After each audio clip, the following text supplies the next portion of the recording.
She is in her 30s and doesn't make friends or fall in love. She lives alone, going from point A to B. Every day her biggest hobby is looking down at her phone. The sound coming from the headphones isolates her from everything around her. Even if a neighbor greets her, she will pretend not to hear. She doesn't want to have too much contact with strangers, nor does she want anyone to intrude into her closed life. After returning home, she eats cheap takeout and watches cliched variety shows to find happiness. Suddenly there was a violent vibration in the house. Susie didn't think much about it and continued to eat. As long as it wasn't the end of the world, everything outside the house seemed to have nothing to do with her. Half an hour later, Susie suddenly smelled a foul odor when she went out. She called the property management company to complain, saying that her life had been affected. After get off work that night, she saw several policemen coming to the corridor. She learned from the landlady that the person living next door was also a single person in his 30s. He was crushed to death by a collapsed cabinet. The time of death was about half a month ago. Susie suddenly realized that this might be the reason for the house shaking that night. She was more or less guilty. If she could go out to understand the situation at that time, maybe she could save a life. At the same time, she also felt a sense of inexplicable helplessness and sadness. If the person trapped under the cabinet was herself, the result would probably be the same. Susie's job is a telephone customer service. Her job content is to promote products and provide after-sales service. She can handle all kinds of customers calmly. The sentence she said most often is, "I'm sorry," because this sentence can solve any difficult and complicated problems. But this machine's work content is like that of a human being, and it also makes her feel more and more numb to life. One day, the leader suddenly gave her a task to guide a new intern. Susie subconsciously chose to refuse because she almost forgot how to communicate with people face to face. But because she is the best customer service in the department, she had to bite the bullet and agree. The new intern is a young girl, and her eyes reveal the innocence and enthusiasm of a child, while Susie's face is full of impatience and disgust. The work content is very simple. "I have nothing to teach you. You just need to follow the employee manual." Afterwards, Susie worked as usual as if no one was around, and completely ignored the intern next to her. The bored intern could only find fun on his own, tearing paper towels and fiddling with the mirror on the table.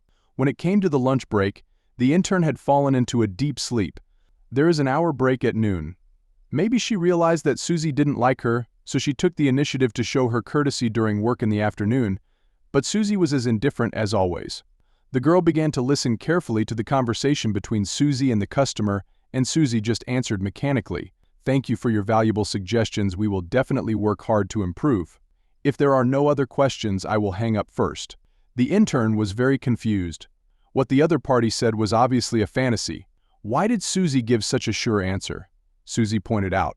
Pointing to the notes on the computer screen, she said, "This person has a problem in his brain. We often encounter customers like this. But no matter what kind of person he is, we just treat him like a child and coax him. If he is happy, no unnecessary trouble will arise." The intern seemed to understand what she said. The work manual clearly stated that customers' questions should be answered patiently. The next day at work, the girl brought a new gift, a bottle of throat spray. "We talk all day at work. It is good for the throat to spray it occasionally." However, Susie put it on the table without any interest. The girl enthusiastically invited her to try it. When pushing and shoving, she accidentally pressed the bottle, and the medicine sprayed all over Susie's face.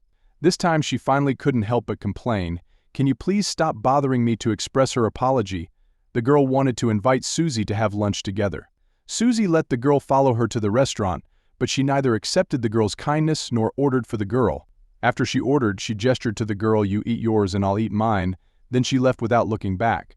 The seats here are obviously more spacious, but in order to avoid the girl, Susie slowly sat in a crowded place. The girl tried to answer the phone for the first time during work in the afternoon. Maybe because she was in a depressed mood, she was a little overwhelmed by the customer's excited questioning. Susie on the side quickly reminded her to say sorry and apologize to the customer quickly, but the girl was reluctant to speak. Susie had to transfer the customer to herself, and then began to apologize and comfort her non-stop. The girl suddenly asked unwillingly, "I obviously didn't do anything wrong. Why do you have to make me apologize?" In the end, the customer called the complaint hotline. The two were called to the office by the leader for a lecture. The leader just asked the intern to pay more attention in the future, but pointed the finger at Susie. "Why didn't you teach her well? Why did you let her make such a low-level mistake under your nose?" Susie felt aggrieved. "I was doing well. Why did you have to assign me such an assignment?" After get off work, her father suddenly called and asked her to go home to sign an agreement.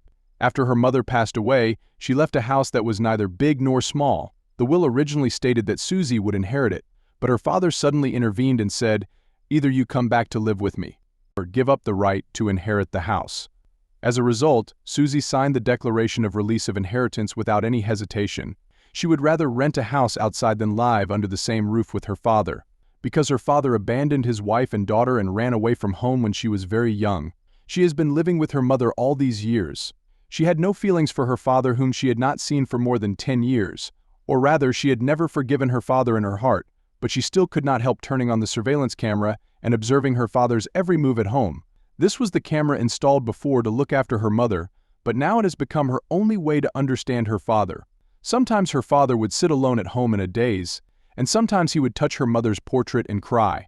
It was a little hard for Susie to understand. If he was so reluctant to let her go, why was he so heartless when he left? After work that day, Susie met a man on crutches at the door of her house.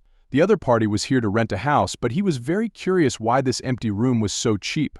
Susie answered truthfully that it was because someone had died in this room not long ago, and then he fled back to his own home without paying any attention. In the evening, she turned on the mobile surveillance camera again. Her father was having a dinner party with the neighbors at home, and her mother's portrait was placed on the dining table. The happy scene made Susie a little jealous. Why was her father happier than her when they both lived alone? The next morning, Susie was awakened by a noisy sound. It turned out that the people next door were moving. The tenant who moved in was the man who asked her about it last night. The 3 friends of the man helped him move. The group of people were so happy, but such a scene was particularly glaring to Susie. After seeing Susie, the man took the initiative to come to thank her. He also invited Susie to visit his home in the evening. After work that day, the intern girl suddenly told Susie that she couldn't sleep last night. Every time she closed her eyes, the beeping sound of the phone being connected would ring in her mind. This is a common occupational disease. But Susie didn't say anything to comfort her. It seems that it is difficult to express concern to others. Coincidentally, the girl also received a call from the client with the note "mental patient." But the girl not only did not perfunctorily respond, but also patiently listened to the other person's nonsense. It was at this moment that Susie saw her former self in the girl. She was also full of enthusiasm at that time. She listened attentively to every call she answered, but the irony was that the performance of her sincere treatment was at the bottom every month, and she was often complained about. When she learned to speak to people in a way that suited them, she became the employee with the best performance. Perhaps it was not a bad thing to have a friend like the intern girl, but when she went to work the next day, she found out that the girl had resigned. Susie suddenly felt empty and was absent-minded at work and made frequent mistakes. At lunch, the delicious food that she never got tired of on weekdays became bland. She felt the world was so quiet for the first time. She had the old problem of auditory hallucination again, so she always read the wrong orders to customers. At that moment, Susie's long-suppressed emotions completely collapsed. After get off work in the evening, she wandered aimlessly on the noisy streets, as if she was abandoned by the world. Only she was accompanied by her lonely shadow under the street lamp. When she returned home, she found that the door of her new neighbor's house was not closed. The man was paying homage to his deceased neighbor with his friends. They had never met before, but they conveyed their emotions in this special way. Susie was deliberately rejecting the people around her. This secretive attitude also made her life worse and worse. She closed her eyes and leaned against the door to feel the atmosphere in the house, trying to find a trace of resonance with the stranger. After a while, the man came outside to smoke and said, "Come in and have a meal together." "I'm good at cooking this time." Susie did not refuse and stood with the man and chatted. That night, Susie's attitude towards people and things changed a lot. She took the initiative to call the intern girl and said sincerely, in fact, "I don't like eating alone, I don't like taking the bus alone, and I don't like living alone. I'm just pretending to be myself so that I look like I'm doing well." She apologized to the girl for her previous indifference. Unlike the apologies she often said on the phone at work, this time her apology was very sincere. After waking up the next day, she decided to change her lifestyle. She opened the curtains that had been closed for many years, and the dark room suddenly became bright. She and her leader submitted her resignation. She officially said goodbye to this numbing job. She had no plans for the future. She suddenly thought of her father, who also lived alone. Then she calmly called her father for the first time. The father was confused by the words, but after hanging up the phone, Susie changed the number note to her father. The emotional entanglement of many years was also released at this moment. This is a story with a plain plot, but like a mirror, It reflects a special emotion buried deep in the hearts of many people. The indescribable loneliness is not because of living alone or without company, but because life is so lively and orderly. The information age has shortened the distance between people, but turned away the crash between souls and hearts. Thanks for watching. Subscribe and like the video to help our channel out.